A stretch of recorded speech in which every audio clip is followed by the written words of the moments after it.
할렐루야, 오늘도 복된 하루가 시작되었습니다.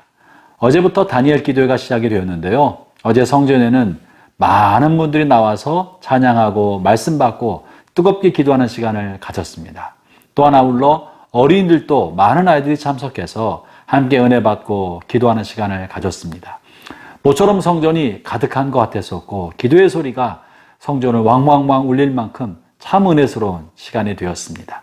여러분 이제 석주가 시작되었는데 다니엘 기도회, 성전에서 하는 기도회 많이 참석하시고 은혜 받고 영혼이 회복되고 공동체가 회복되고 속사람이 강건케 되는 그런 복된 시간으로 삼으시기를 권면합니다. 오늘은 11월 2일 화요일입니다. 오늘 주신 하나님의 말씀은 사사기서 1장 11절부터 21절까지의 말씀입니다. 사사기는 하나님께서 가나안 땅을 약속으로 주시고 그 약속으로 주신 가나안 땅이 이스라엘 민족에게 소유가 되어가는 과정, 다시 말하면 약속을 따라 그 땅을 정복해가는 과정을 다루고 있는 역사서인 것이죠. 이 속에는 어떻게 하면 하나님의 약속이 그 약속으로 받은 하나님의 백성들에게 소유가 될 것인가?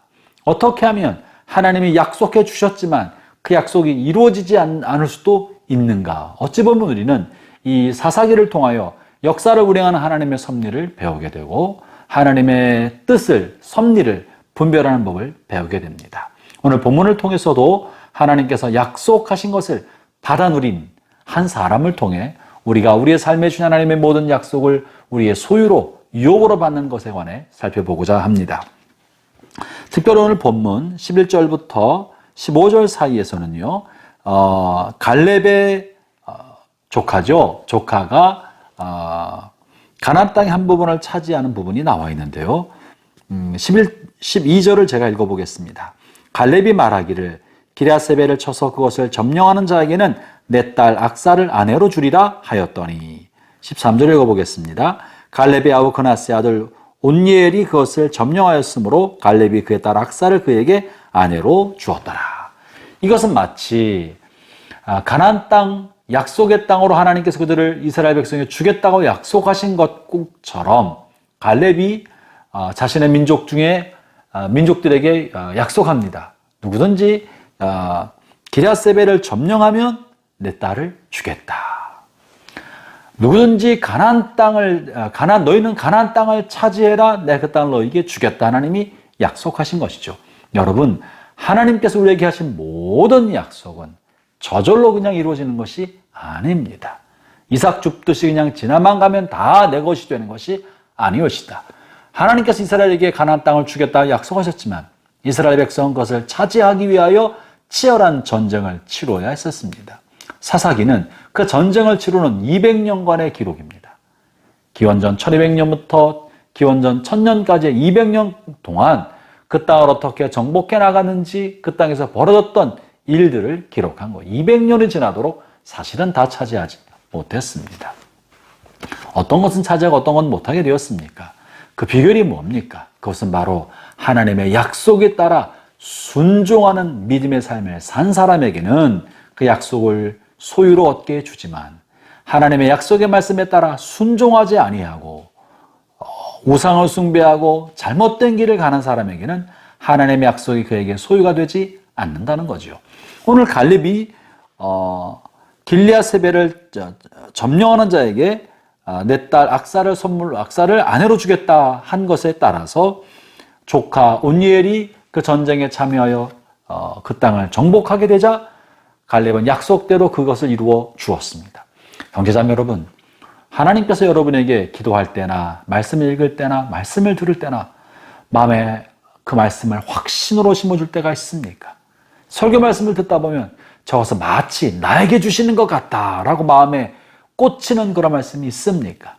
성경 말씀 읽고 아침 말씀을 묵상하는데 마치 살아있는 글자처럼 이것이 내 눈에 박히고 내 영혼에 박히고 내게 주신 하나님의 말씀으로 들릴 때가 있습니까?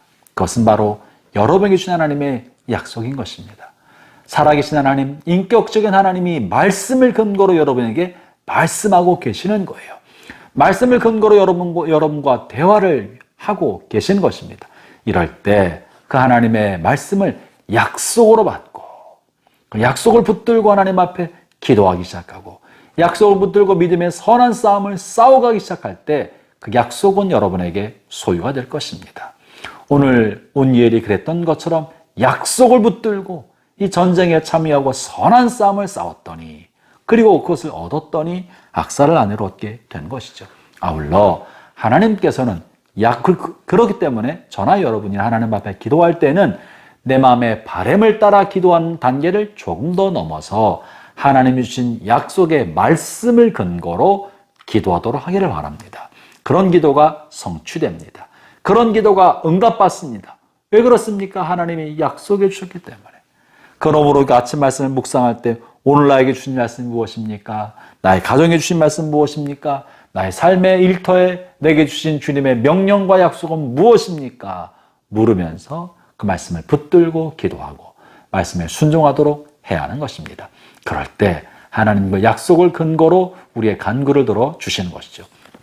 그런데 오늘 본문에 특이한 게 하나 더 있는데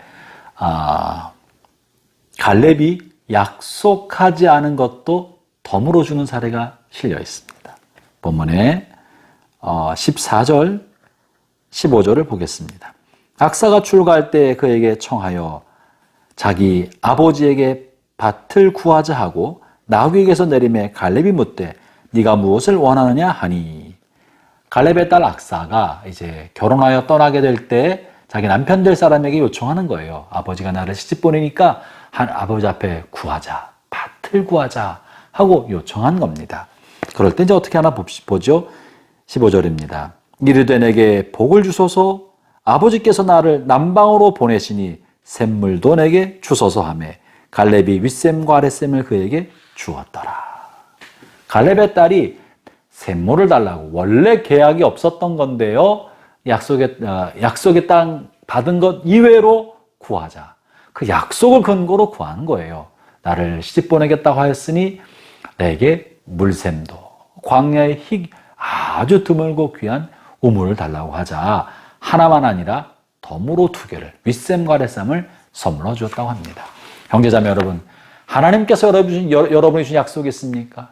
가문에 부흥을 주셨습니까? 믿음의 가문을 이루기를 하나님 약속으로 주셨습니까? 가족의 구원을 약속으로 주셨습니까?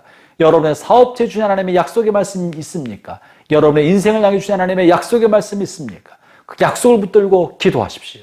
그리고 그 약속을 뛰어넘어서 더 큰 은혜를 구하십시오. 주님 나 이것을 하기를 원하시오니 내가 순종합니다. 그러니 나에게 물샘도 주십시오. 내게 샘물도 필요합니다. 더하여 주옵소서라고 기도할 때 하나님은 마치 갈렙이 그 딸 악사에게 윗샘과 아랫샘을 선물로 주었던 것처럼 여러분의 인생에도 더 풍성한 더 큰 은혜의 선물을 베풀어 주실 것입니다. 오늘 하루 말씀으로 시작하면서 여러분 삶에 필요한 것 하나님 앞에 아뢰고 믿음을 따라 순종하며 살아가는 복된 하루 되시기를 축원합니다. 기도하겠습니다. 하나님 아버지 감사합니다. 주님 우리의 삶이 하나님의 약속을 붙들고 믿음으로 순종하는 삶이 되게 하여 주시고 순종의 삶을 살아가는 동안에 필요한 것 하나님 앞에 구하여 아뢰고 주님으로부터 응답받는 생애가 되도록 성령의 도와 주옵소서. 우리의 삶을 인도하시는 우리 주 예수님 이름으로 기도합니다. 아멘.